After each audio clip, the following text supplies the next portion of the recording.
Muy buenas, ¿cómo estás? Bueno, un placer. Imagino que si has escrito la palabra vídeo porque estás un poquito cansado, cansada de no saber qué es lo que te pasa, que te digan que ahora es el síndrome piramidal, que ahora tienes una hernia, que te pinchen, que te toquen, que te claven el codo, que pruebes millones de cosas y no tengas ni idea de qué primero, qué es lo que te pasa, tengas cada vez más ansiedad e incertidumbre y no estés mejorando.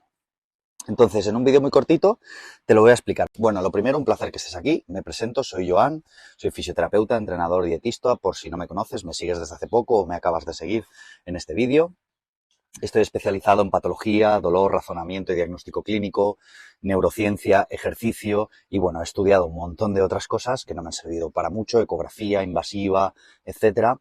¿Por qué? Porque yo ahora mismo me dedico a un nivel 1 de evidencia científica. Al final, lo que nos dicen las guías clínicas es que hay que tratar mediante la educación, mediante el ejercicio y mediante el diagnóstico y razonamiento clínico. Por eso únicamente trabajo online, porque no necesito tocar a la persona para saber qué es lo que le pasa. Necesito hacerle muchas preguntas y hacerle que haga muchas cosas. Pero sobre todo que las entienda para poder afrontar la situación de una manera muy distinta a como se venía haciendo.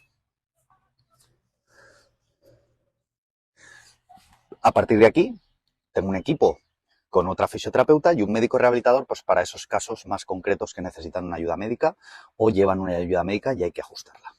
Bien, pues vamos a empezar. Tipos de patología lumbar y los vamos a dividir en dos cuadros, patología específica y patología más inespecífica, más mecánica.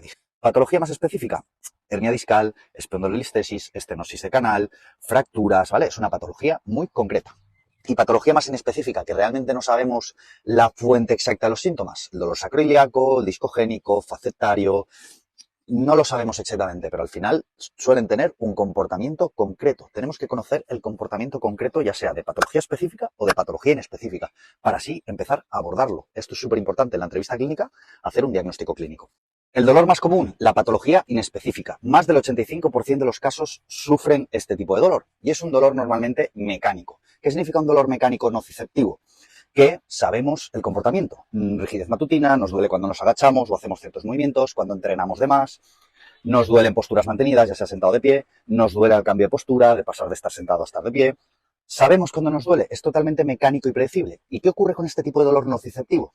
Que genera un dolor referido hacia las piernas, ¿vale? Que normalmente se instaura en el glúteo. Y esto es la causa más común de decir el síndrome del piramidal.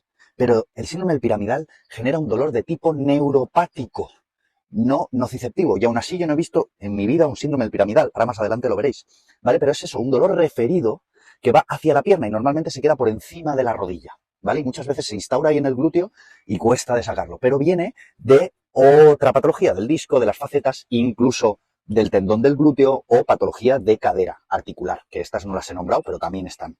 El mejor ejemplo para entender esto es cuando te da un infarto y el problema está en el corazón, pero hay dolor referido hacia el brazo, hacia la mandíbula, pues en el disco y todo eso puede pasar igual. Aquí viene la guinda del pastel, el por qué tenemos dolor neuropático. ¿Qué es un dolor neuropático? No es mecánico y predecible como el anterior, es un dolor que genera descargas eléctricas, pérdida de función, pérdida de fuerza, pérdida de sensibilidad, sensaciones extrañas, parestesias, etcétera. ¿Vale? Esto es a lo que se le podría denominar cuando un nervio se atrapa, ¿no? Que algo lo cierra, lo tapona, bloquea esa señal, como el de la manguera, el ejemplo del vídeo, y deja de funcionar bien ese nervio y tiene alteraciones neuropáticas.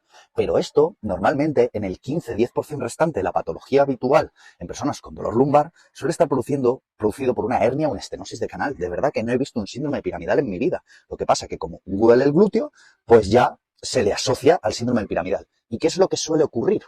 Que se comportan tanto el primero como el segundo de forma conjunta. Imagínate una hernia discal, pues tienes un dolor porque el disco está jodido y genera ese dolor nociceptivo mecánico en posturas mantenidas, dolor hacia el glúteo y además, como es una hernia, tienes un dolor neuropático que genera esos síntomas neuropáticos.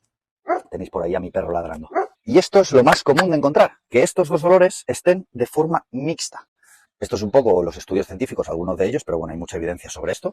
Y bueno, Joan, pues ¿qué hacemos? Pues lo primero, una buena entrevista clínica, donde trabajemos el mapa del dolor, el comportamiento de los síntomas, factores que alivian agravan, antecedentes, traumatismo previo, con un montón de preguntas que te tienes que sentar con la persona.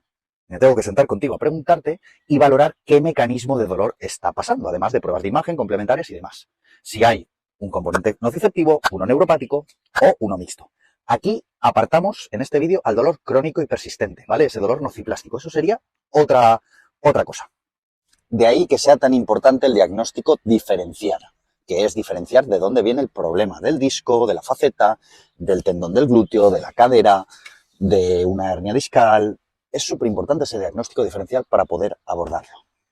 Y una vez hecha esta entrevista clínica adecuada, pues ya se lleva a un tratamiento, porque hay muchas cosas, por ejemplo, para el dolor neuropático, las terapias de camilla están casi todas contraindicadas. Para el dolor nociceptivo no.